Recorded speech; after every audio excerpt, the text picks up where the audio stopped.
내 생의 마지막 한 달 캠페인은 죽는 것에 관한 것이 아닙니다. 후회하지 않는 삶을 살기 위해 지금 내가 무엇을 해야 하는가?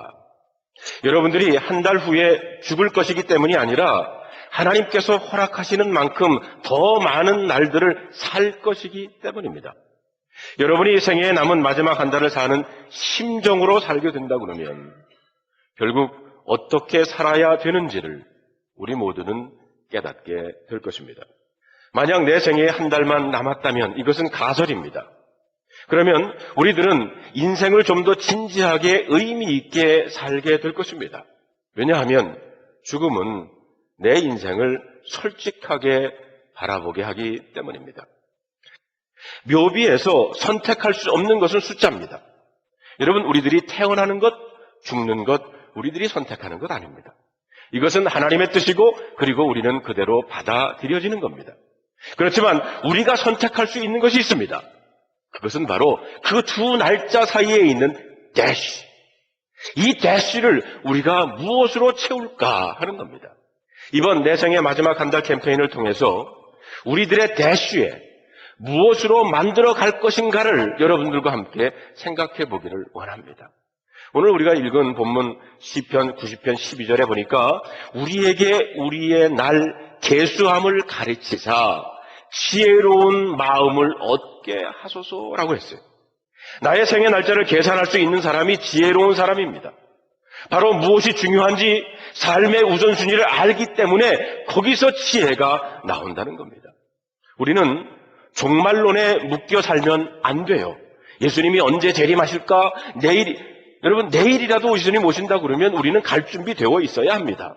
그러나 종말론에 묶여 살면 안 되지만 종말론적인 삶을 살아야 한다는 겁니다.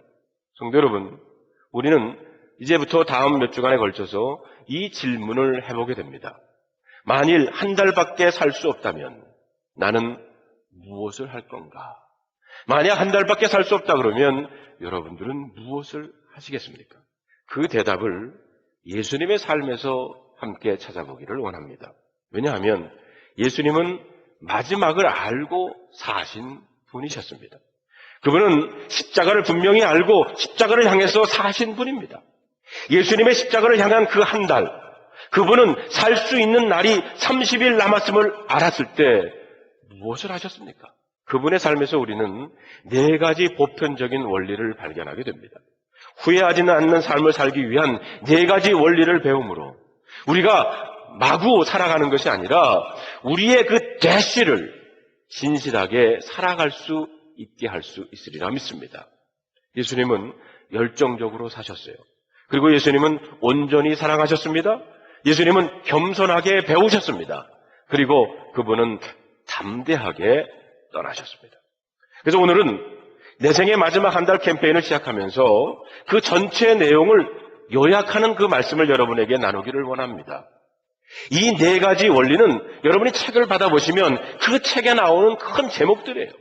그래서 매주 한 가지씩 좀 더 깊게 여러분들과 함께 묵상해 보기를 원합니다. 자, 그러면 첫 번째로 후회 없는 삶을 살기 위해서 우리는 열정적으로 살아야 합니다. 누가 이런 말을 했습니다. 우리의 삶은 우리가 얼마나 오랫동안 살아남는가가 아니라 우리가 얼마나 자주 숨막히는 순간을 치러냈는가에 의해서 평가된다고 그랬어요. 이처럼 우리는 열정적으로 살도록 만들어졌습니다. 예수님은 이 지구상에 존재했던 그 어느 누구보다도 가장 열정적인 삶을 사셨던 분입니다. 요한복음 10장 10절 그 마지막 부분에 보면 내가 온 것은 양으로 생명을 얻게 하고 더 풍성히 얻게 하려 하는 것이라고 그랬습니다.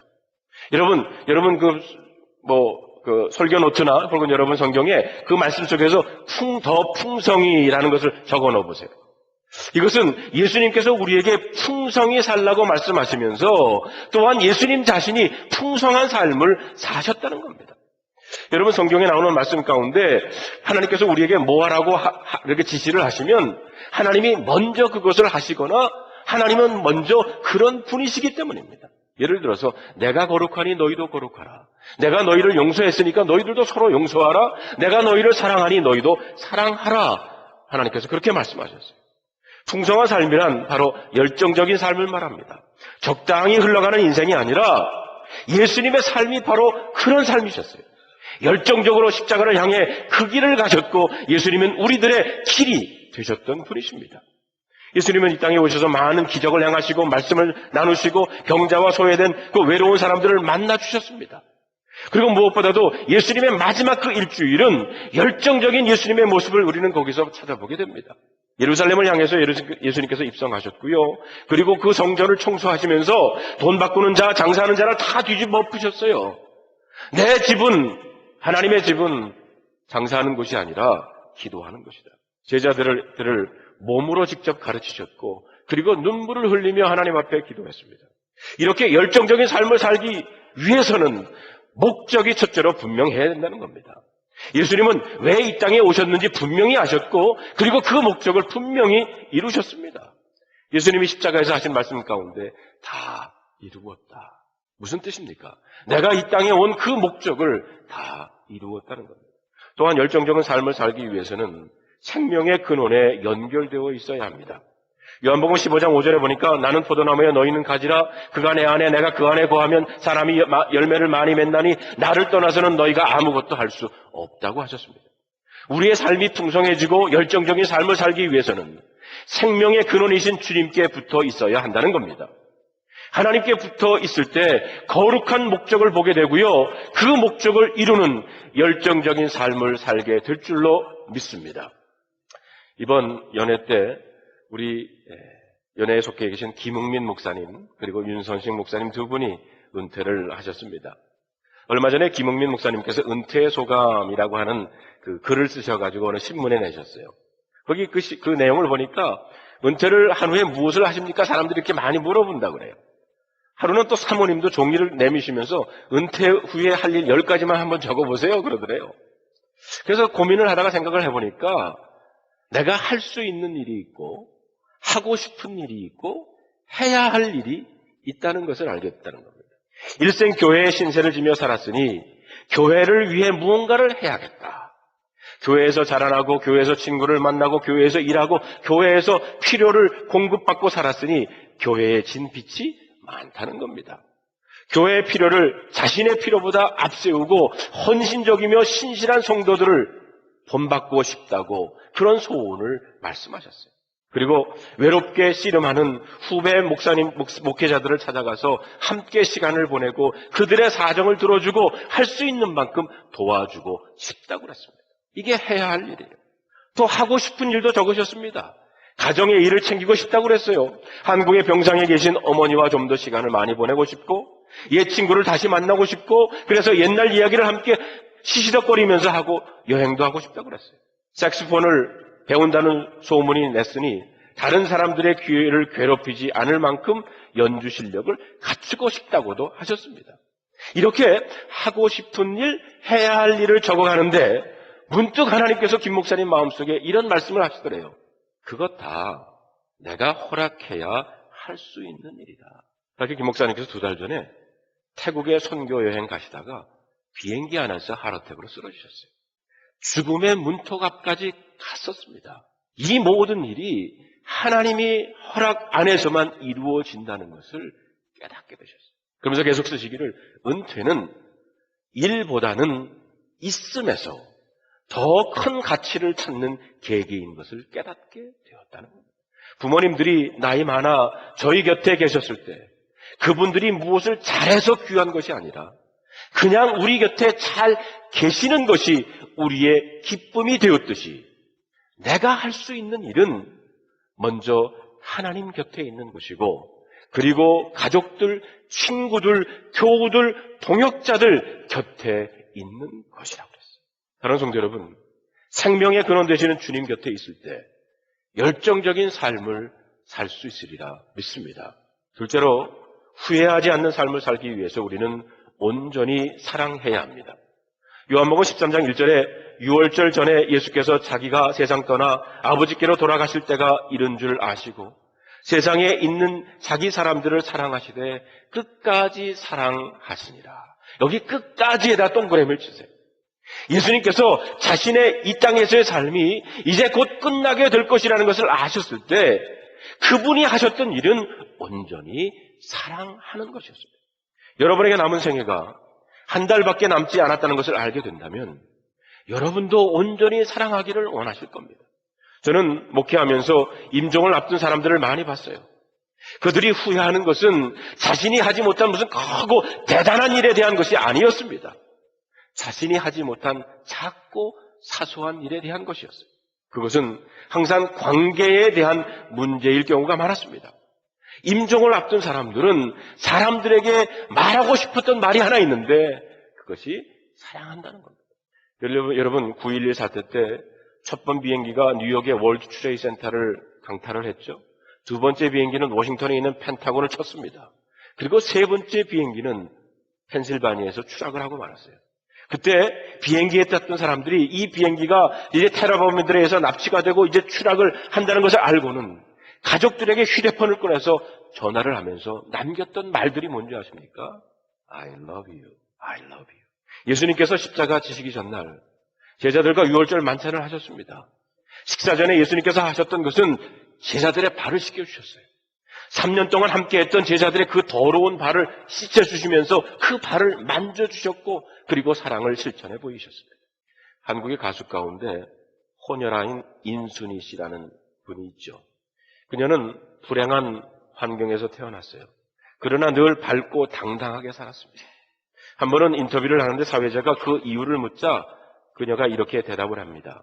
제가 호녀라는 우리 사회의 편견을 극복하고 누구보다 밝고 당당하게 살 수 있었던 이유는 바로 나 자신의 삶의 배후에 사랑이 있었다는 사실을 깨닫고 그렇게 생각하며 살았기 때문입니다. 사회자가 그러면 인생의 최고의 절정의 순간은 당신이 미국 카네기 홀에서 공연했던 것입니까? 라고 묻자 그녀는 아니라고 그랬어요. 뉴욕 카네기 홀 공연 다음 바로 이어서 가진 워싱턴 국방성 공연이 제 인생의 최고의 순간이었습니다. 그 공연 전에 그는 특별히 그 자리에 6.25 전쟁 참전 용사들이 많이 참여시켜달라고 부탁을 했어요. 그리고 그렇게 마련한 자리에서 장내에 가득 찬 참전 용사들 앞에서 이렇게 고백을 합니다. 당신들 모두 내 아버지시고 나는 당신들의 딸입니다. 나와 같은 딸을 둔 것 때문에 너무 가슴 아파하지 마세요. 난 당신들을 원망하지 않습니다. 아니, 하나님의 사랑 때문에 태어난 겁니다. 그리고 나는 지금 절대 불행하지 않습니다. 아름다운 인생을 살고 있습니다. 난 이 말을 하려고 여기에 왔습니다. 나의 아버지들이요, 당신들을 사랑합니다. 가수 인순이 씨는 그 순간이 자기 삶의 절정이었다고 말하고 있습니다. 자신의 운명을 애꿎은 모습으로 만들어 놓은 그 사람들을 향해 용서와 사랑 그리고 축복을 듬뿍 주었던 겁니다. 내게 해를 끼치고 갈등의 소용돌이 속에서 몰아넣은 사람들 앞에 우리는 수많은 생각이 떠오를 것입니다. 그때 우리의 선택은 단 두 가지입니다. 내가 보복을 할 것이냐 아니면 용서를 할 것이냐. 내게 상식적으로 용납할 수 없는 일을 가한 사람들을 용서하기에는 절대 쉬운 일이 아닙니다. 그러나 용서할 수 없다고 분노하며 보복하면 나의 감정과 상처가 낫고 해결되는 것이 아니라 분노의 노예가 되어서 또 다른 가해자가 되고 만다는 겁니다. 모든 선택과 생각은 나의 몫이고 나의 책임입니다. 사랑하는 성도 여러분, 사랑은 달콤한 감정이 아닙니다. 사랑은 행동이고 그리고 사랑은 선택입니다. 예수님은 그 제자들의 발을 씻겨주시는 그 단순한 한 사건을 통해서 제자들을 향한 그의 사랑을 몸소 보여주셨습니다. 그러나 예수님의 인류를 향한 사랑의 극치는 바로 십자가의 사건입니다. 온 인류를 위한 하나님의 사랑의 순간이고 십자가는 세상에서 가장 영향력 있는 사건이었습니다. 예수님의 십자가상의 치료 중에도 예수님의 그 사랑을 우리는 깊이 느낄 수가 있습니다. 사랑하는 제자에게 어머니를 부탁하지 않습니까? 어머니에 대한 사랑을 보여주셨어요. 여자여 보소서 아들입니다. 그리고 제자를 향해서 내 어머니다. 그리고 두 번째로 아버지 저들을 사하여 주옵소서. 자기들이 하는 것을 알지 못합니다. 자기를 십자가에 못 박는 자들을 예수님은 용서하셨습니다. 마지막에 할 수 있는 가치가 바로 사랑입니다. 이번 30일간의 캠페인 기간 동안 이 사랑을 실천해 보기를 원합니다. 여러분, 먼저 사랑해야 할 사람 사랑합시다. 아내 사랑하고요, 남편 사랑하고요, 자녀들 사랑하고요, 성도들 사랑하고요, 그리고 목사도 사랑하시기를 바랍니다. 그러나 어떤 때보다 좀 더 진하게 한번 사랑해 보시기를 바랍니다. 온전히 사랑하는 기간이 되기를 바랍니다. 또 한 가지는 용서하는 겁니다. 그동안 불편했던 관계들이 용서로 회복되기를 바랍니다. 여러분 생애에 마지막 30일이 남았다면 하고 싶은 것이 바로 용서가 아니겠습니까? I'm sorry. 미안하다 말하는 겁니다. 미안하다고 엽서 써보는 겁니다. 미안하다고 밥 한번 사보는 겁니다. 여러분들이 이것을 실천할 때 여러분 자신에게 꼭 상을 주시기를 바랍니다. 어려운 거 했잖아요. 여러분 자신들을 위해서 좋은 옷 한 벌씩 사 입으시기를 바랍니다. 제가 허락합니다. 돈은 여러분이 내시고요. 셋째로, 후회하지 않는 삶을 살기 위해서 우리는 겸손히 배워야 합니다. 빌립보서 2장 5절로 8절에 보면 너희 안에 이 마음을 품으라 곧 그리스도 예수의 마음이니 그는 근본 하나님의 본체시나 하나님과 동등됨을 취할 것을 여기지 아니하시고 오히려 자기를 비워 종의 형체를 가지사 사람들과 같이 되셨고 사람의 모양으로 나타나사 자기를 낮추시고 죽기까지 복종하셨으니 곧 십자가에 죽으심이라. 예수님은 비록 하나님이셨지만 그분은 겸손히 사셨습니다. 자기를 낮추시고 죽기까지 복종하셨으니 곧 십자가에 죽으셨어요. 히브리서 기자는 이것을 이렇게 말합니다. 예수님은 고통당하심을 통해서 순종을 배우셨다. 예수님은 하나님이심에도 불구하고 어려운 일이 있을 때마다 혹은 새벽에 산에 올라가거나 혹은 들에 나가서 하나님 아버지 앞에 겸손히 엎드려 기도하셨습니다. 예수님은 십자가를 바라며 겟세마네 동산에서 땀이 피가 되도록 기도하며 아버지의 뜻이 무엇인지를 알기를 원하셨고요. 그 뜻을 이루기를 결단하셨습니다. 예수님처럼 30일 동안 겸손히 배우는 자세로 나오기를 바랍니다. 여러분, 2007년 여름 한국 사회에 커다란 반향을 일으킨 사건이 하나 있었어요. 한국의 지성이라고 불리는 전 문화부 장관이었던 이어령 씨가 세례를 받은 겁니다.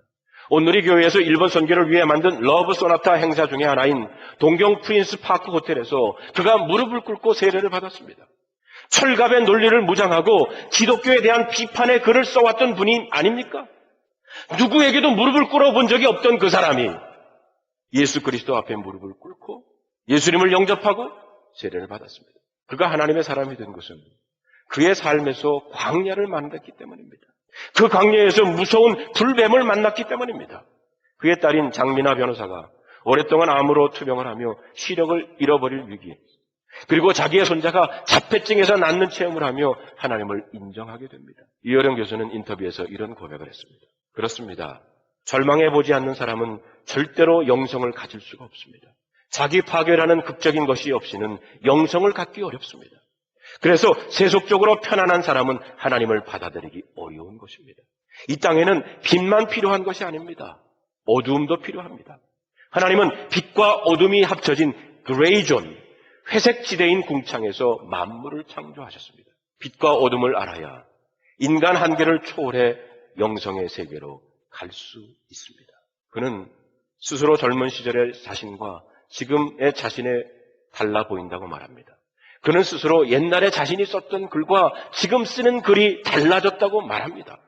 그는 이제 교만한 현자에서 따뜻하고 겸손한 현자가 된 겁니다. 그분이 쓰신 어느 무신론자의 기도라고 하는 시에 그의 마음이 고스란히 묻어져 나와요.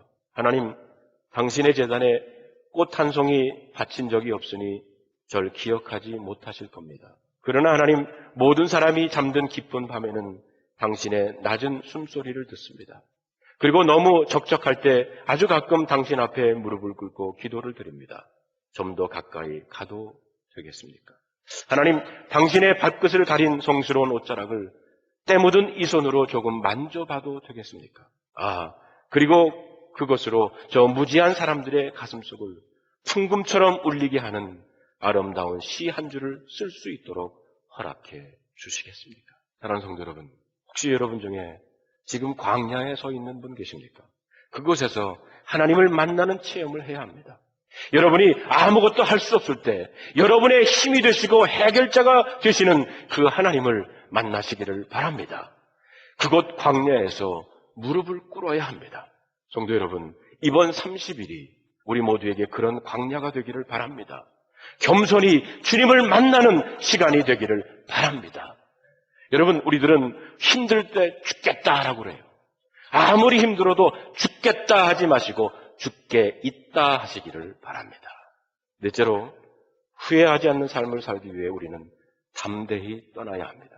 예수님은 열정적으로 사셨고요, 온전히 사랑하셨고 겸손하게 배우셨을 뿐만이 아니라 그는 담대하게 떠나셨습니다. 이 땅에서 그분의 사명은 확고했습니다. 그분은 왜 여기에 있는지 그 이유를 분명히 알았기 때문입니다.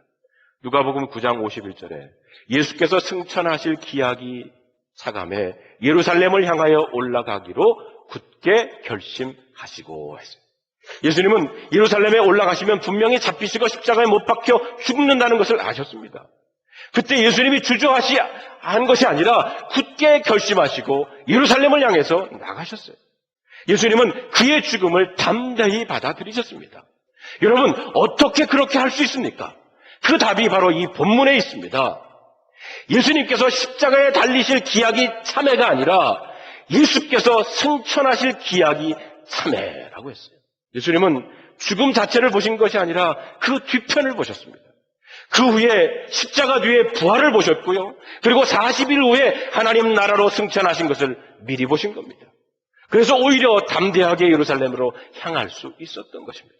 내 생에 30일이 남았다면 두려움이 찾아올 겁니다. 그러나 믿음의 차원에서 우리는 담대히 떠날 수 있어야 됩니다. 30일 이 캠페인 기간 동안 담대히 떠날 수 있는 준비가 되기를 바랍니다. 그러기 위해서는 무엇보다도 여러분에게 구원의 확신이 있어야 합니다. 로마서 10장 10절에 사람이 마음으로 믿어 의에 이르고 입으로 시인하여 구원에 이른다고 그랬어요. 나는 마음으로 믿고 입으로 시인해야 된다고 그랬어요.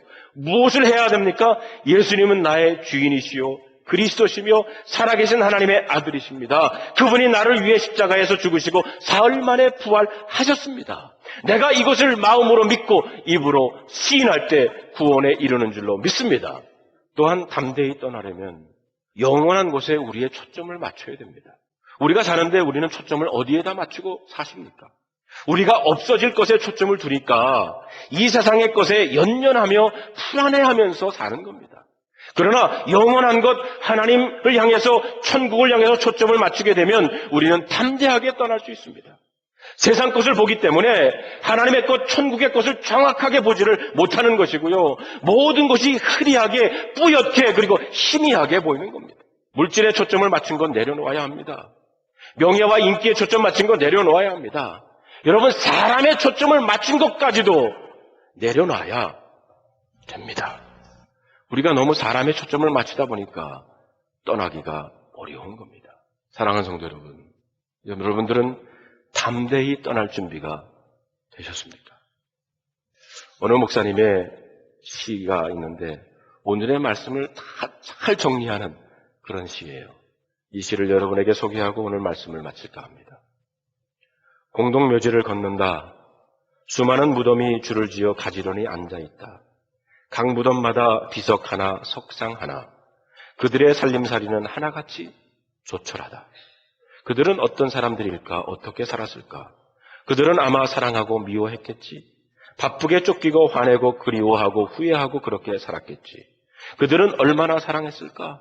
얼마나 그리워했을까? 혹은 욕심내며 빼앗기지 않으려고 몸부림치며 살았을까?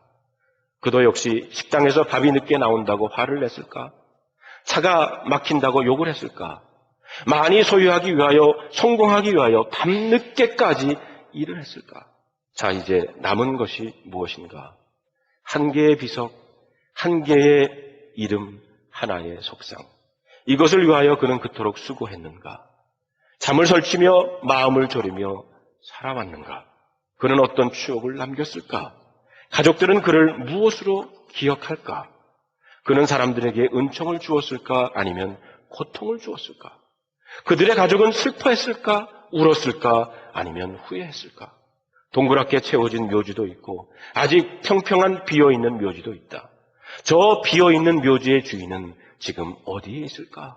무엇을 하고 있을까? 염려하고 있을까? 실망하고 있을까? 아니면 분노하고 있을까? 그는 자신이 이곳에 오는 것을 알고 있을까? 석상 위에 놓여있는 아름다운 꽃다발, 그는 고인의 누구였을까? 그는 고인으로부터 무엇을 추억할까? 그는 슬퍼했을까? 울었을까? 후회했을까? 그들은 지금 어디에 있는가? 그들이 아끼고 사랑했던 육신은 여기 있으나 그들의 영혼은 지금 어디에서 무엇을 하는가? 이제 나는 내 삶의 자리로 다시 돌아온다. 내 차례가 올 때까지 조금 더 정결하고 조금 더 사랑하고 조금 더 축복하며 조금 더 이 길을 걸어가야 하리라. 나의 떠남이 사람들에게 영감의 시간이 되며 소망과 그리움의 시간이 될 수 있도록 조금 더 걸어야 하리라. 행복한 죽음, 후회 없는 안식을 위하여, 후회 없는 이별을 위하여 오늘도 사랑의 길을 가야 하리라.